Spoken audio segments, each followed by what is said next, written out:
Boa noite e muito obrigado pela sua participação no Em Off deste domingo. É um grande prazer estar aqui com vocês, Marinete. Bom, vamos começar a analisar inicialmente essas mudanças dos últimos dias. Estamos com um novo governo interino, mas é um novo governo que é do PMDB, o Michel Temer assumiu. Como analisar esse novo cenário no Brasil? Muita expectativa.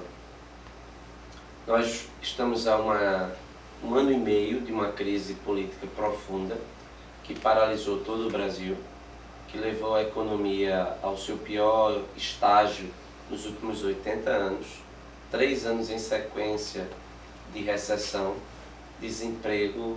Hoje o Brasil só tem 2 países no mundo que têm mais desempregados do que o Brasil, a China e a Índia, e que têm populações 5, 6, 7 vezes maiores do que a do Brasil.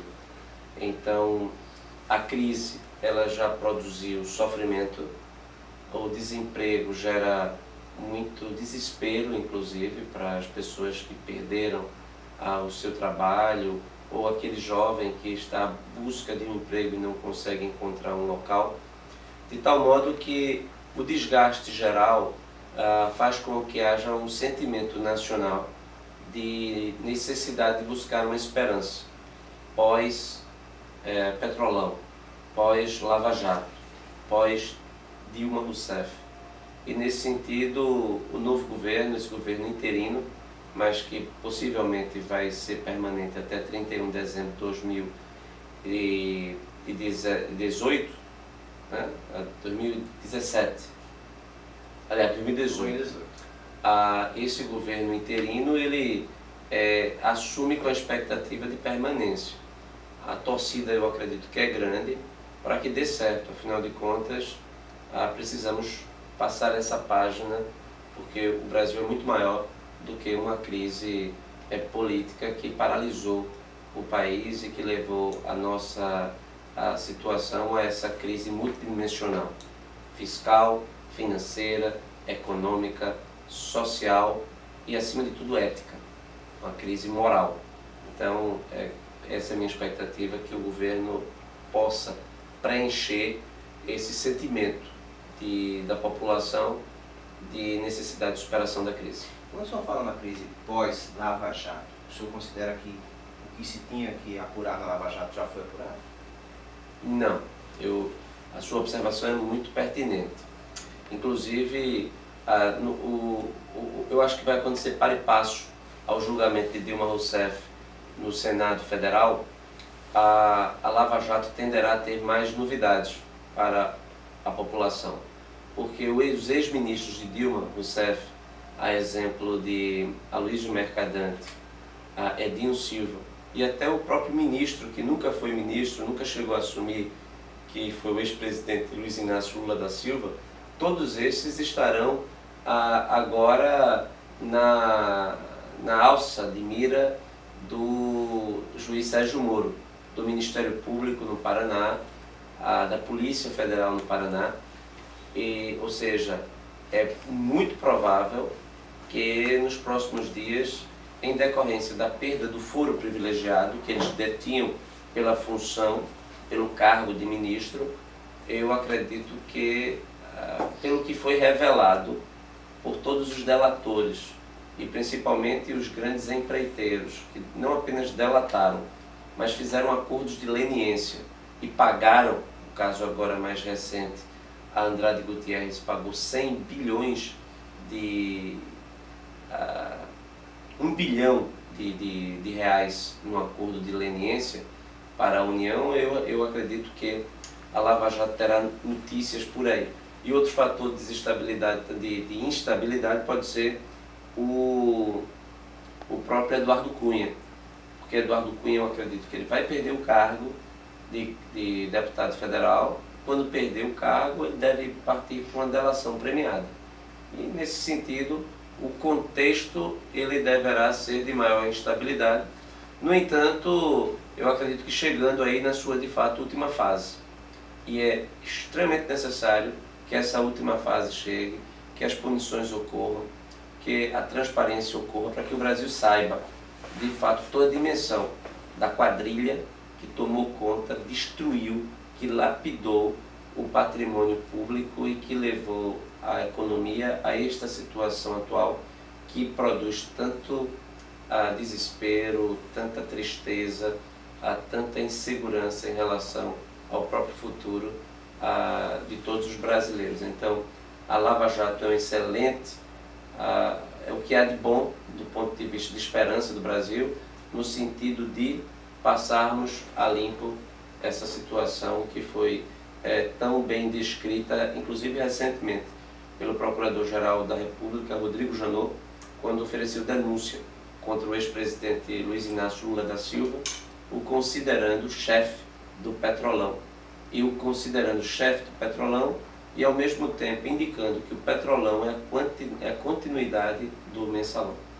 O senhor considera isso independente de partido? E eu digo isso porque o Aécio Neves, por exemplo, já foi citado, inclusive o Gilmar Mendes, o ministro da STF, foi criticado essa semana e passou por solicitar a suspensão do recolhimento de provas no caso do Aécio Neves. Como é que o senhor analisa essas questões? Olha, o presidente do PSDB, Aécio Neves, que foi segundo colocado na última eleição, ele foi alvejado na Lava Jato diversas ocasiões, mas todas as vezes que havia a delação de alguém que mencionava o nome de Aécio Neves, era de forma colateral, de forma indireta. Isso eu acredito que precisa ser investigado, que as pessoas precisam saber de fato tudo o que ocorreu. E isso em benefício do próprio Aécio Neves, porque na política é claro que é evidente que a partir do momento que o seu oponente ele está se beneficiando de uma situação porque uma determinada figura política foi atingida, há um revide. Então o que acontecia era que o PT, quando sofria as consequências da Lava Jato, que não era proveniente do PSDB, ele atacava o PSDB imediatamente. O fato do ministro Gilmar Ferreira Mendes, ele na verdade ele devolveu o inquérito solicitado pelo Procurador-Geral da República, porque o Procurador-Geral da República pediu para a abertura de inquérito sobre fatos que o Supremo Tribunal Federal já havia apreciado o ano passado e que havia determinado o arquivamento por falta de qualquer elemento de substância. E aí o ministro ele pediu para que o Procurador-Geral da República instruísse com novos indícios ou com indícios, com novidades para que o processo pudesse andar, para que o pedido de investigação pudesse andar. Mas eu sinceramente acredito que todos aqueles que tiveram o seu nome mencionados, mesmo que indiretamente, precisam dar uma resposta à sociedade e o melhor caminho é o que o processo vá para o judiciário. O judiciário, ele, a partir do próprio Ministério Público, ele resolva arquivar ou não. Agora, se arquivou, é porque não viu indícios. O argumento de que foi arquivado, então é porque a justiça não quer investigar, é um argumento que atinge frontalmente a legitimidade do Poder Judiciário. E o Supremo Tribunal Federal não deu, em nenhum momento da sua história, motivos para que a gente duvidasse da correção dos ministros, não apenas correção, mas também da capacidade dos ministros de atuarem dentro dos padrões estabelecidos pela Constituição. Vamos falar um pouco sobre o Ministério do novo governo. O Ministério tem 5 pernambucanos, 4 deles eleitos pelo Estado de Pernambuco, o Roberto Jucá foi eleito por Roraima, se não me engano, e outros 4 pernambucanos. Mas em relação ao Ministério, uma polêmica inicial surgiu, foi criticada pelos petistas. Foi a questão de uma mulher nem ter um negro na sua composição. E aí se taxou o governo Temer já inicialmente de um governo machista, enfim. Várias críticas foram feitas. Como é que você analisa essa questão? Veja, eu não tenho nada a ver com o Ministério Temer. Temer é presidente da República por desejo de todos aqueles que votaram em Dilma Rousseff. Ele teve 54 milhões de votos, assim como Dilma também teve. Eu apoiei o candidato que ficou em segundo colocado, que foi o Aécio Neves, que teve 51 milhões de votos no segundo turno. Mas o que eu posso dizer é que, nesse momento, a forma de composição ela não foi baseada em critérios outros, senão os critérios decorrentes da capacidade do presidente Michel Temer de obter apoio no Congresso Nacional, principalmente no Senado. É bom que a gente lembre que ele é um presidente interino. É bom que a gente lembre que vai haver uma eleição, vai haver uma votação nos próximos dias, nos próximos meses, para a condenação da presidente Dilma Rousseff por crime de responsabilidade, e serão necessários 2/3 dos votos dos senadores, o quórum mais elevado da Constituição. Então, pelo que eu vi, ele procurou atender aos partidos, aos pleitos dos partidos, dentro de uma pressão, inclusive, da própria sociedade de redução do número de ministérios, ou seja, ter 40 ministérios, como Dilma tinha, e muitos ministérios de faz de conta, como, por exemplo, o Ministério da Pesca, é fácil você atender a um discurso, que é um discurso do politicamente correto. Eu acredito sinceramente que nenhum ministério no mundo deve ser formado por critérios outros que não sejam da competência, da retidão, da decência, da capacidade de trabalho.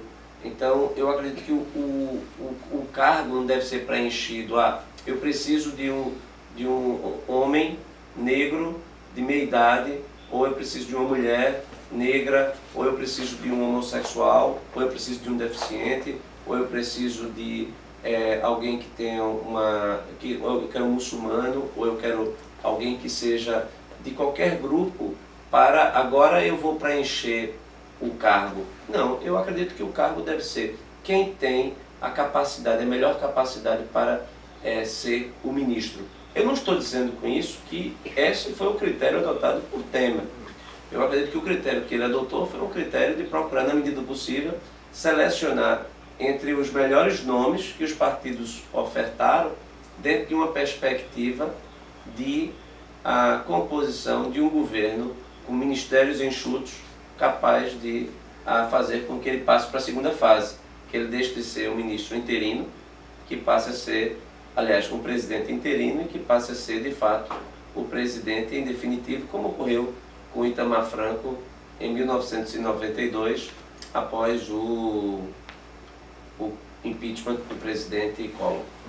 O senhor colocou uma questão interessante, de que, na sua opinião, os critérios foram políticos, e isso foi um motivo para críticas também, porque havia a expectativa de que seriam escolhidos os notórios, seriam escolhidas pessoas técnicos para os cargos, enfim, e ao que parece, e o senhor já de alguma forma colocou, o critério foi mais político.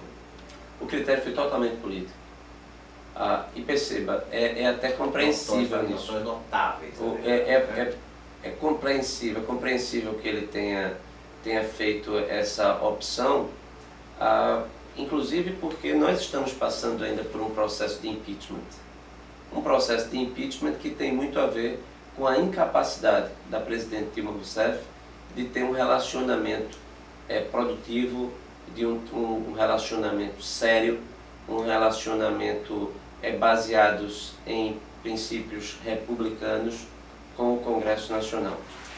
A presidente Dilma Rousseff optou, assim como o seu antecessor Lula, de ter um relacionamento com o Congresso Nacional baseado na corrupção, baseado na agressividade, na falta de um maior contato, baseado em fatores que não sejam os fatores da pura troca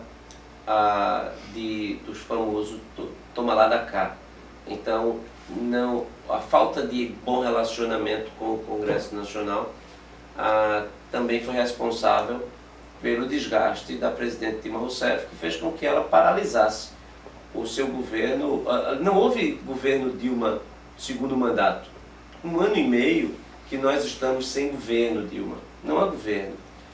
E não há governo muito em função da briga que ela teve com um ex-aliado, que era o Eduardo Cunha. as pautas que foram colocadas no início do segundo mandato, sem dúvida alguma, também fazem parte do componente da crise que nós observamos. Então, ele, como um político habilidoso, foi presidente da Câmara dos Deputados durante 3 mandatos. Ele procurou trazer, e veja, todo o seu ministério, exceto o Henrique Meirelles, é formado por parlamentares. E todos foram escolhidos dentro de critérios partidários. Os partidos indicaram ou os partidos deixaram livres seus nomes para que ele fosse chamando dentro de uma lógica partidária. Uhum. E o fato de serem pessoas que, algumas delas, estarem envolvidos, estão sendo investigados, tal, isso dificulta essa questão ou não? Isso abre margem para as críticas? Sem dúvida. A partir do momento que ele coloca no seu ministério ministros que estão sendo investigados na Operação Lava Jato, ele corre o risco de ter a qualquer momento a crise dentro do seu ministério. Então, se ele colocou, é possível que ou ele não teve chance de fazer diferente, ele foi levado às circunstâncias dessa forma, ou ele simplesmente acredita que aquele que ele escolheu não será atingido mais do que todos os demais que teve o seu nome mencionado. Afinal de contas, há necessidade de separação de muita gente que não está envolvida, mas que ocasionalmente foi citado como tendo, por exemplo, recebido recursos de uma empreiteira, que a empreiteira que doava corretamente, ela também doava ilicitamente. Então, fica difícil aquele que recebeu provar ou fica mais difícil de se explicar. Ele tem que se explicar se a parte que ele recebeu foi a parte que ele estava numa relação de troca ou não, enfim. O prudente seria ele não convocar ninguém para o seu ministério que estivesse envolvido na Lava Jato. Ok, e aí a gente vai, no próximo bloco, comentar sobre... E aí se trocou 6 por meia dúzia? Eu penso um pouquinho, daqui a pouco, depois do intervalo comercial, a gente volta.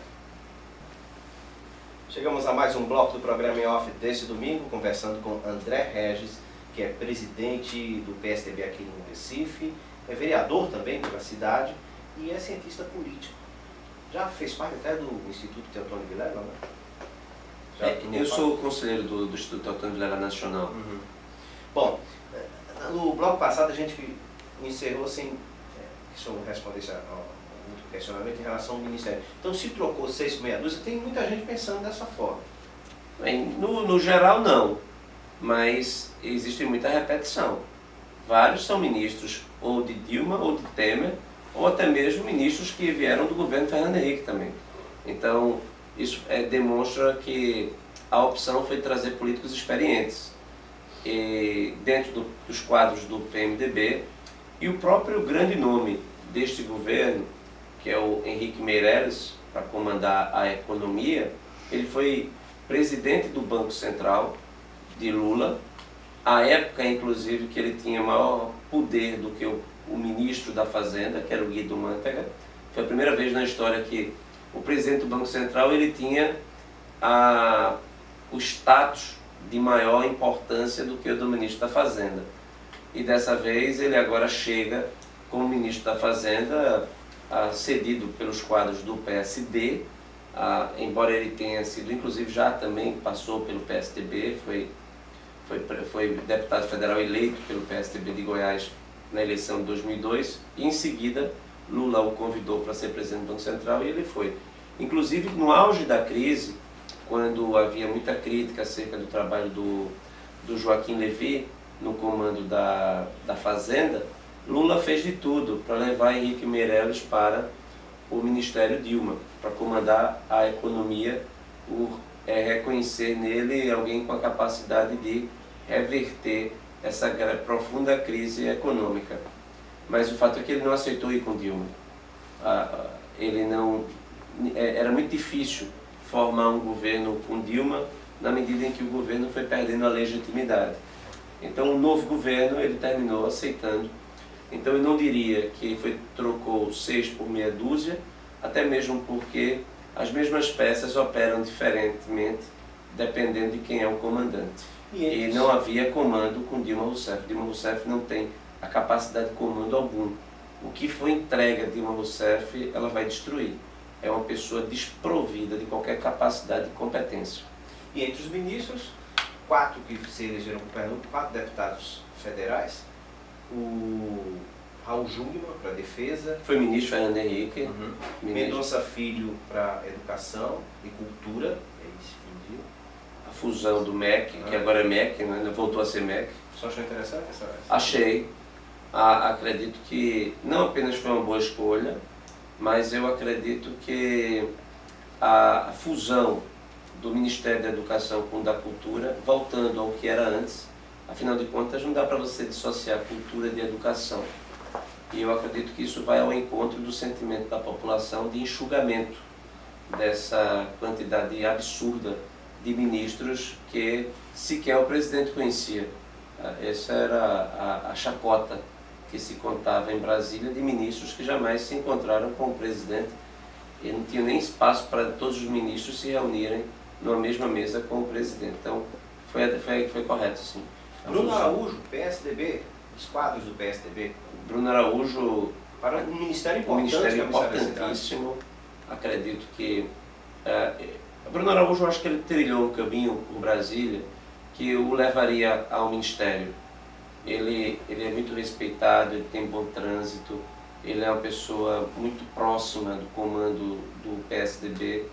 Então, o que está acontecendo hoje era o que aconteceria se Aécio Neves tivesse sido eleito presidente da República em 2014. Se o processo tivesse sido de fato correto, Aécio Neves teria sido presidente e Bruno Araújo teria sido ministro, embora teria sido talvez o pior cenário para o Brasil, porque a bomba que explodiu depois explodiria no colo do PSDB e seria muito difícil explicar para a opinião pública que a herança maldita que foi deixada pelo PT, de fato, era de responsabilidade deles. Que expectativa os senhores do PSDB têm em relação a esse ministério? Olha, eu acredito que é um ministério que pelo menos vai formar um governo, já é um avanço, porque nós não tínhamos governo. O que nós estamos observando aí, essa paralisia, é decorrência da falta de governo. Não é o ministério que nós queríamos, mas é um ministério que parece que foi possível. Eu acredito que foi um ministério possível pela habilidade de quem o construiu, que é o Michel Temer, que é um hábil negociador. Então, nesse sentido, só você ter dado um freio de arrumação na crise, vamos colocar assim, e partir para bases de sustentação no Congresso que possa fazer com que as primeiras medidas, e eu acredito que o Henrique Meirelles deve ter vindo com um plano. Ele teve tempo. Porque pode haver dificuldades na questão das obras, né? Agora, por conta da falta de dinheiro. Agora depende muito do início. Os governos, o início do governo é muito traumático. Michel Temer, ele se comportou muito diferente de Itamar Franco. Itamar Franco ficou mais à margem do processo do impeachment de Collor.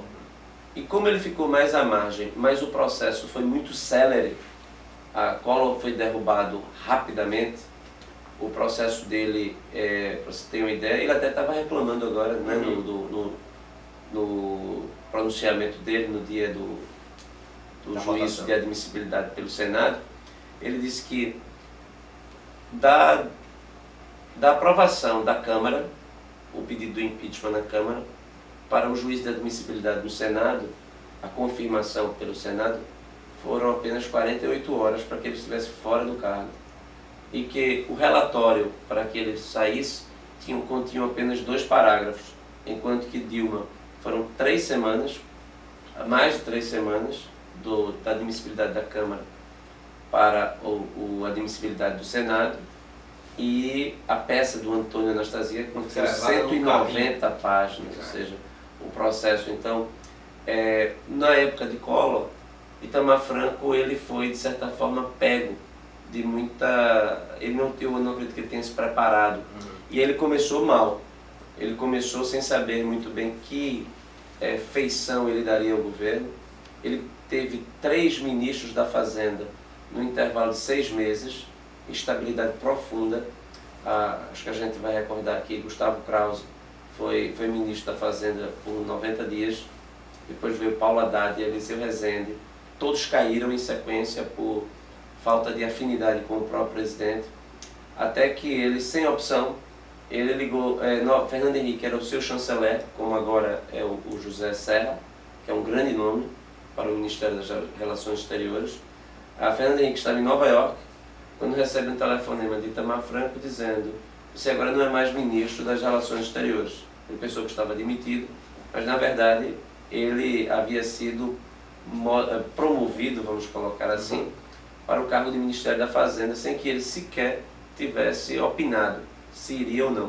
E para a sorte do Brasil, Fernando Henrique Cardoso reuniu um time extremamente talentoso, com Gustavo Franco, Gustavo Loyola, a Pécio Arida, o Edmar Baixa, o Pedro Malan, e fizeram um plano real, que de fato divide o Brasil recente em 2, né? O período pré-plano real e o período pós-plano real, porque de fato, se a situação é difícil hoje, imaginemos o retorno a uma situação em que nós tínhamos um processo inflacionário de 60% ao mês.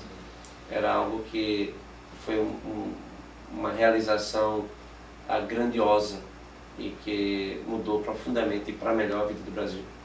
Bom, e também no Ministério, um outro pernambucano, o Fernando Filho, do PSB. PSB que havia decidido pelo Executivo Nacional que não indicaria nomes e nem chancelaria nenhum nome. Mas, de qualquer forma, o PSB, o Fernando Filho aceitou